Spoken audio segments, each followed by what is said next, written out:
नमस्कार दोस्तों and welcome you to Deep concept. I am sure कि आपने इस घटना के बारे में अवश्य कहीं ना कहीं सुना होगा, भटिंडा कैंट फायरिंग के बारे में। अब देखिए, इसके अंदर हमारे 4 जवान यहाँ पे शहीद हो गए, जो हमारे लिए बहुत ही खराब बात है, बहुत ही सैड बात है। हम लोग इनकी आत्मा के लिए, शांति के लिए प्रार्थना करते हैं और इनकी फैमिली को यहाँ पे एक प्रकार से सहानुभूति प्रकट करते हैं। तो देखिए ये बात है। अब ये 4 जवान यहाँ पे शहीद हुए हैं, बहुत ही ज्यादा खराब इंसिडेंट है हमारे लिए। अब इस इंसिडेंट की 2 आतंकी संगठनों ने यहाँ पे जिम्मेवारी ली है। अभी 2 घंटे पहले का ये आर्टिकल है दैनिक भास्कर का, हम उसके बारे में बात करेंगे। यहाँ पे पुलिस का क्या कहना है, जो फ्रेट्रिसाइड वाला इशू है उसके बारे में हम बात करेंगे। तो किस प्रकार से घटना हुई है वो सारी बातें हम लोग जानेंगे। बहुत ही ज्यादा सेंसिटिव इशू है। मतलब एक प्रकार से हम बात करें ना, हमारी जो इंटरनल सिक्योरिटी के लिए काफी खतरा एक प्रकार से ये साबित हो सकता है। ठीक है, बहुत सारे एंगल यहाँ पे निकल के आ रहे हैं साइड बाय साइड, लेकिन दावा हम किसी चीज का भी नहीं करते हैं। डीप कॉन्सेप्ट या फिर मैं किसी भी चीज का दावा नहीं करते हैं, लेकिन जो एक प्रकार से खबर निकल के आई है उसको आपके सामने पेश करने का प्रयास मैं करूंगा। ठीक है, ये चीज है।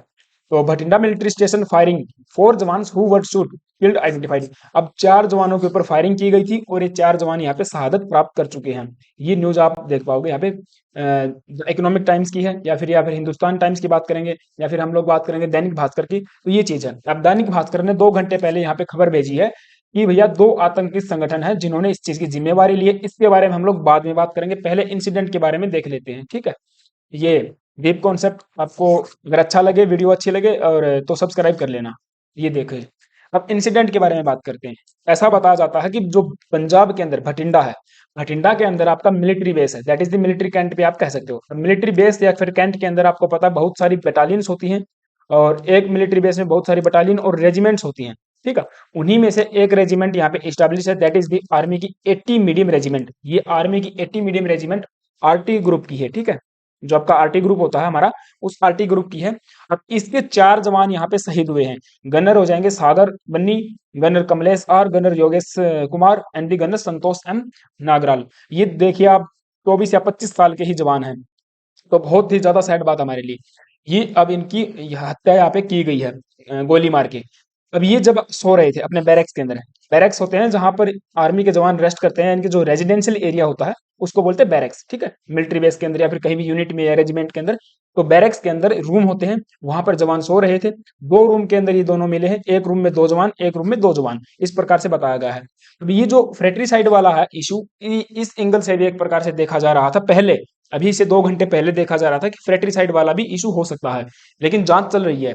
लेकिन अभी 2 घंटे की खबर हो जाएगी दैनिक भास्कर की, हम लोग बात में उसके बारे में बात करेंगे कि 2 आतंकी संगठन है जिन्होंने इस हमले की जिम्मेवारी ली है। लेकिन फ्रेटिसाइड की अगर हम बात करते हैं तो ये एक रूट वर्ड होता है, जिसका अर्थात होता है, जिसका मतलब होता है कि अपने ही भाई की हत्या करना। अगर आप देखोगे मिलिट्री में देख लीजिए, या पुलिस में देख लीजिए, या फिर आप कॉलेज में, स्कूल में, है ना, तो एक प्रकार से जहां आप काम करते हो, जो आपका वर्किंग एरिया है, वहां पर जो लोग काम करते हैं वो भाईचारे की भावना से काम करते हैं। एक प्रकार से भाईचारा बनता है ना, आपस में भाई होते हैं। तो वो अगर उसकी आप हत्या करते हो, साथ वाले की, किसी कलीग की हत्या करते हो, किसी साथी की हत्या करते हो, तो फ्रेट्रिसाइड के अंदर आएगा। जैसे कि आपने सुना होगा सोरोरिसाइड, यानी कि अपनी ही सिस्टर की हत्या करना। मैट्रिसाइड सुना होगा, होमिसाइड है, सुसाइड है। तो ये रूट वर्ड्स होते हैं। इसी प्रकार से फ्रेट्रिसाइड का मतलब मिलिट्री के अंदर लिया जाता है कि अपने ही वोन जवानों की यहाँ पे हत्या करना, किसी अपने ही जवान के द्वारा अपने ही जवानों की हत्या करना, दैट इज दी फ्रेट्रिसाइड। ठीक है, अब ये एंगल क्यों है, क्योंकि देखिए, जो भी कैंट होता है, जो भी बेस होता है, उसके अंदर इतनी ज्यादा सिक्योरिटी होती है, टाइट होती है, कोई भी बाहर का सिविलियन या आतंकी कोई भी उसके अंदर नहीं जा सकता है। उसकी ज्यादा अगर आप बात करोगे किसी भी रास्ते से अगर वो जाएगा तो वहां पे सिक्योरिटी टाइट होती है भाई। और वैसे भी देखिए, आप इंसास राइफल लेके, अभी इंसास राइफल का क्या मामला है, देखिए मैं आपको एक इंसिडेंट और बताता हूँ। इस घटना के 2 दिन पहले की बात है।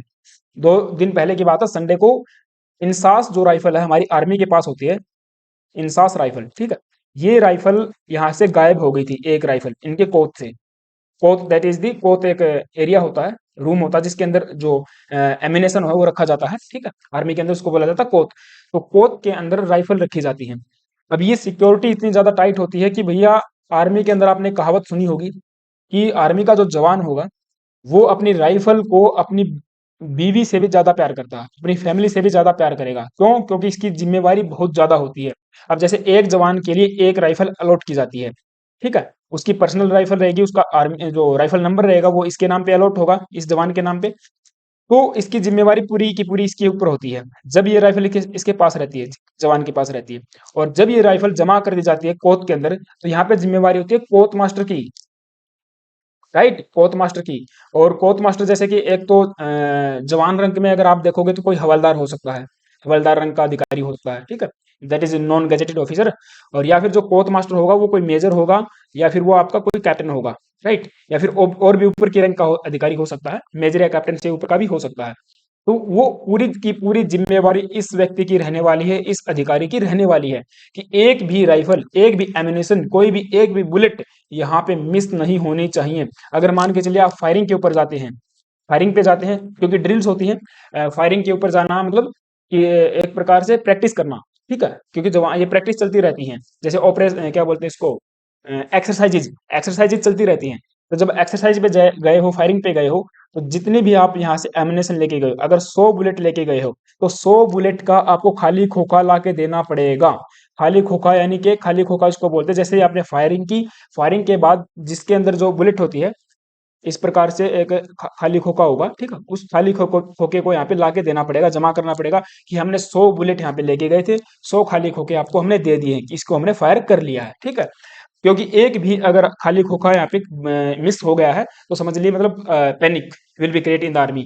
तो ये चीज है, इसलिए मैं कहता हूँ इतनी ज्यादा सख्त रूल एंड रेगुलेशन यहाँ पे फॉलो किए जाते हैं आर्मी के अंदर, कि कोई भी राइफल वगैरह आप बाहर नहीं लेके जा पाओगे, ठीक है। बाहर तो बिल्कुल मतलब ही नहीं बनता यार बाहर जाने का, ठीक है, ये चीज है।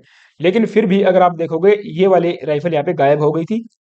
हालांकि राइफल आपकी मिल चुकी है जंगल के अंदर। जिस तरफ ये भागे थे, दो जवान, जवान नहीं कहेंगे, दो व्यक्ति, जो कि सिविलियन वर्दी के अंदर थे। यहाँ पे बताया जाता दो व्यक्ति सिविलियन वर्दी में थे, जिन्होंने इस इंसिडेंट को अंजाम दिया है। ये जंगल की तरफ भागे थे, और इसी जंगल की तरफ यहाँ पे जो आपकी इंसास राइफल है ये मिली है, और साथ ही साथ यहाँ पे बचे हुए जो बुलेट्स थे वे यहाँ पे मिले हैं, ठीक है। जहाँ पे रूम के अंदर जो इंसिडेंट हुआ, जहाँ पे जवानों की हत्या की गई है, वहां पर 19 खाली खोखे मिले हैं, समझना। 28 में से 19 खाली खोखे यहाँ पे मिले हैं, बाकी के जो भरी मैगजीन थी वो यहाँ पे जंगल के अंदर मिली है। अब इसको फोरेंसिक लैब के लिए भेज दिया गया है दोनों को। फोरेंसिक जांच होगी, उसके बाद पता चल जाएगा कि इसी राइफल से हत्या की गई है या फिर नहीं। वो चीज है। अब यार सीधी बात है, 28 राइफल अगर आप देखो, 28 बुलेट लेके गए थे, जिनमें से 19 तो वहीं पे मिली हैं, जिसके खाली खोखे मिले हैं, तो सीधी बात है इंसास राइफल से ही हत्या की गई है ना। ये चीज है। अब ये जो साउथ वेस्टर्न कमांड है, इसने इसकी जिम्मेवारी मतलब बताई है, जिम्मेवारी क्या क्या बोलते हैं इसको, ब्रीफली इसको ब्रीफ किया है टू दी डिफेंस मिनिस्टर और मनोज पांडे, हमारे जो चीफ आर्मी के चीफ है मनोज पांडे, उनको बताया है। और कोई भी यहाँ पे फर्दर एक प्रकार से पर्सनल की या फिर हम बात करें जो प्रॉपर्टी है उसकी इंजरी नहीं हुई है, लेकिन केवल और केवल बताया गया अभी तक 4 जवान हमारे शहीद हुए हैं, ठीक है। सुबह का इंसिडेंट हो जाएगा, 4:30 बजे के आसपास की बात है। अब मेजर एक यहाँ पे बताया जाते हैं, मेजर आशुतोष करके ही, ये मेजर आशुतोष शुक्ला, इनके बयान के आधार पर ये बताया गया है कि इन्होंने एक प्रकार से उनकी झलक देखी उन लोगों की, जिन्होंने दो लोग यहाँ पे इंसिडेंट करने आए थे, कुर्ता पजामा के अंदर थे, मुंह के ऊपर मफलर था उनके, ठीक है, मुंह मुंह पे उनमें बांध रखा था, कोई भी अपने मुंह को ढक रखा था, सीधी बात ये है, कुर्ता पजामा के अंदर थे। और इन्होंने जैसे ही फायरिंग की, फायरिंग करके रूम से निकले, बैरक से निकले और जंगल की तरफ भागे, तो इनको थोड़ा देखा गया है। इस प्रकार से बताया जाता है कि मीडियम हाइट के थे और गुड बिल्ड थे, इस प्रकार से बताया जाता है। एक के हाथ में राइफल थी और एक के हाथ में एक्स थी, दैट इज कुल्हाड़ी। एक के हाथ में राइफल और एक के हाथ में कुल्हाड़ी थी। अब ये बताया जाता है दोनों वहां पे जंगल में भाग गए थे, और अभी के लिए एफआईआर दर्ज करवा दी गई है और जो जांच है वो चल पड़ी है, ठीक है। तो ये बात है, मैंने बता दिया आपको, बैरक में सो रहे थे जवान और वहीं पर ये इंसिडेंट हुआ है, ठीक है, राइट। अब देखिए पुलिस का इस पे क्या कहना है। अब पुलिस का जैसे ही इन्वॉल्वमेंट होता है, तो पुलिस ने यहाँ पे बताया है कि हमने जो इंसास राइफल थी उसको तो हमने यहाँ पे रिकवर कर लिया है, जो मिसिंग हो गई थी, और उसके साथ में जो मैगजीन थी उसको भी मिसिंग यहाँ पे कवर कर लिया है, और फोरेंसिक एनालिसिस के लिए उसको भेज दिया गया है। बट यहाँ पे बताया ये जा रहा है कि कोई भी पहले पहले ये बताया गया था कि कोई भी टेररिस्ट एंगल नहीं है, हमको कोई भी टेररिस्ट एंगल नहीं दिखता। यहाँ पे केवल और केवल फ्रेटिसाइड का ही केस हमको नजर आता है, कि किसी भी अंदरूनी जवान ने ही यहाँ पे इनकी हत्या की गई है। लेकिन अगर आप देखोगे तो देखा जाए तो मामला ये बिल्कुल सही लग भी रहा है, ठीक है। मामला ये बिल्कुल सही भी लग रहा है, क्योंकि कोई बाहर का अंदर नहीं आ सकता, बाहर का अंदर आने के चांस बहुत कम होते हैं। दूसरा, इंसास राइफल कैसे गायब हुई, इंसास राइफल जो कोच से गायब हुई है, इसकी जिम्मेवारी कौन लेगा। मैं कहता हूं यार, कोत के ऊपर जहां कोत होगा वहां पे 24 इंटू गार्ड ड्यूटी लगती है। ठीक है, गार्ड ड्यूटी होती है, दैट इज दी राइफल के साथ में ड्यूटी। यहाँ पे भरी राइफल के साथ में ड्यूटी लगती है 24 इंटू 7 आवर्स। यहाँ पे इतनी ज्यादा सख्ताई, इतना पहरा होता है कि यहाँ से विदाउट कोर्ट मास्टर के राइफल गायब हो ही नहीं सकती है। ये मैं आपको सच बता रहा हूँ, ठीक है, ये चीज है। तो विदाउट विदाउट कोर्ट मास्टर ये राइफल गायब होने का कोई चांस भी नहीं होता है। अपने आप राइफल नहीं जाएगी कहीं पर भी। ठीक है, तो ये बात है। अंदर का ही मामला एक प्रकार से लग रहा है, लेकिन देखते हैं किस प्रकार से जांच होगी। अभी दावा तो हम नहीं कर सकते ना किसी चीज का, क्योंकि अभी टेररिस्ट एंगल भी आया है, उसके बारे में बात करेंगे। ये चीज है। अब भटिंडा स्टेशन की अगर हम बात करें, देखिए भटिंडा स्टेशन 280 किलोमीटर ये नॉर्थ वेस्ट में पड़ता है आपका दिल्ली से, और पाकिस्तान बॉर्डर से केवल और केवल हम कह सकते हैं कि 100 किलोमीटर से भी कम इसका एरिया लगता है। क्योंकि पाकिस्तान बॉर्डर आ जाएगा, फिर यहाँ पे भटिंडा है, 100 किलोमीटर एरिया में पाकिस्तान बॉर्डर लगता है। तो पाकिस्तान के साथ जो हमारा बॉर्डर लगा हुआ है वो साउथ पंजाब के अंदर एंड द नॉर्थ राजस्थान में। इस पूरे बॉर्डर की जो जिम्मेवारी है वो किसके पास है?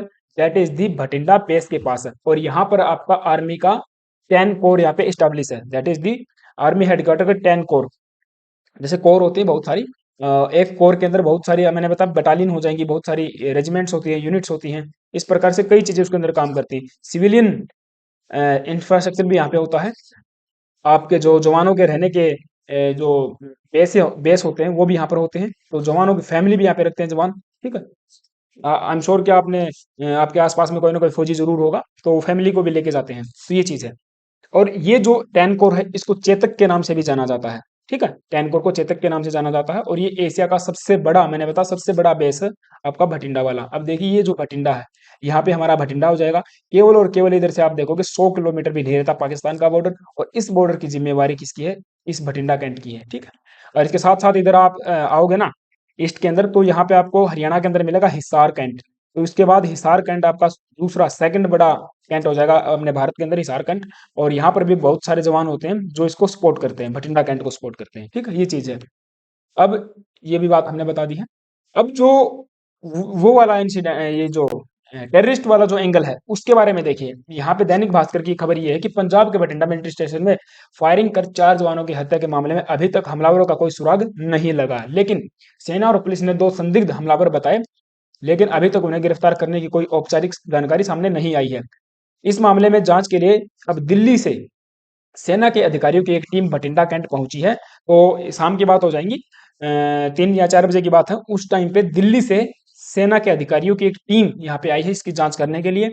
वहीं इस मामले में अब आतंकी संगठन सिख फॉर जस्टिस एसजेएफ की भी एंट्री हुई है। एसजेएफ के जो प्रमुख हैं दैट इज गुरपंतवंत पन्नू ने फायरिंग की जिम्मेवारी ली है। आतंकी पन्नू ने एक वीडियो जारी कर कहा कि पंजाब को अलग देश खालिस्तान बनाया जाए, वरना ऐसे हमले आगे भी होते रहेंगे। उन्होंने रक्षा मंत्री राजनाथ सिंह को भी चेतावनी जारी की है। तो देखिए अगर ये इस चीज की भी जांच की जाएगी, इस की वीडियो की भी जांच की जाएगी कि यह सच है या फिर नहीं है, तो ये बहुत बड़ा एक प्रकार से थ्रेट है हमारे लिए, हमारी इंटरनल सिक्योरिटी के लिए थ्रेट है। मतलब बहुत ही ज्यादा सेंसिटिव इशू है। मैं तो कहता हूँ यार संयम बनाए रखिए, जो जांच चल रही है उसके अंदर एक प्रकार से हमें साथ देना पड़ेगा, और देखना पड़ेगा मामले को किस प्रकार से फॉरवर्ड हो सकता है। ये सिख फॉर जस्टिस की अगर हम बात करें, 2007 के अंदर इसको स्टैब्लिश किया गया था, अक्टूबर महीने के अंदर, ये गुरपंत सिंह पन्नू के द्वारा। और यूनाइटेड स्टेट यानी कि यूनाइटेड स्टेट के अंदर ये आपका स्टैब्लिश है एक एनजीओ के रूप में, लेकिन इसको एक आतंकी संगठन करार दिया जा चुका है। ठीक है, और हेडक्वार्टर इसके न्यूयॉर्क के अंदर इसके हेडक्वार्टर बताए जाते हैं। तो एक आतंकी संगठन है, कोई भी एनजीओ वगैरह नहीं है भाई, आतंकी संगठन है। बस सीधी बात यही है। ये हो जाएगा आपका वैक्सी पन्नू करके जो बताया मैंने। ठीक है, और देखिए पैसे से वकील बताया जाता है, ये पैसे से वकील है, लेकिन दिमाग देखिए इसकी खोपड़ी कितनी, मतलब घटिया सोच है इनकी, है ना। और दूसरा आतंकी संगठन यहाँ पे बताया गया KTF, that is the Khalistan Tiger Force. ये वाला आतंकी संगठन 1984 के अंदर स्टैब्लिश किया गया था, जो भिंडरेन वाला आपने सुना होगा, भिंडरेन वाला उसके द्वारा और उसके साथियों के द्वारा। ठीक है, भिंडरेन वाला का एक ग्रुप हो जाएगा, आज भी एक्टिव आतंकी संगठन है, खालिस्तान को सपोर्ट करता है। और इसके वर्तमान में जो चीफ है वो बताए जाते हैं अजीत सिंह। उन्होंने लेटर पैड पर चिट्ठी जारी करके कहा कि भारतीय फौज सिखों के कत्लेआम की जिम्मेवार है, और 1984 में गोल्डन टेम्पल पर हुए भारतीय फौज ने हमला किया था, और इस हमले का उसने बदला लिया है। इस प्रकार से देखिए कितनी कड़वी एक प्रकार से भाषा का इन्होंने प्रयोग किया है। हम कह सकते हैं ये सिख तो नहीं हो सकते भाई। देखो सच बताता हूँ मैं, ये वो सिख नहीं हो सकते जिन्होंने इस मिट्टी के लिए बलिदान दिया। अरे क्या बताएं यार, सच में मतलब ये बहुत सेंसिटिव मामला है। सिख नहीं हो सकते ये, ठीक है। सिख तो वो हमारे भाई जिन्होंने इस देश के लिए, इस मिट्टी के लिए अपना बलिदान दिया, ठीक है।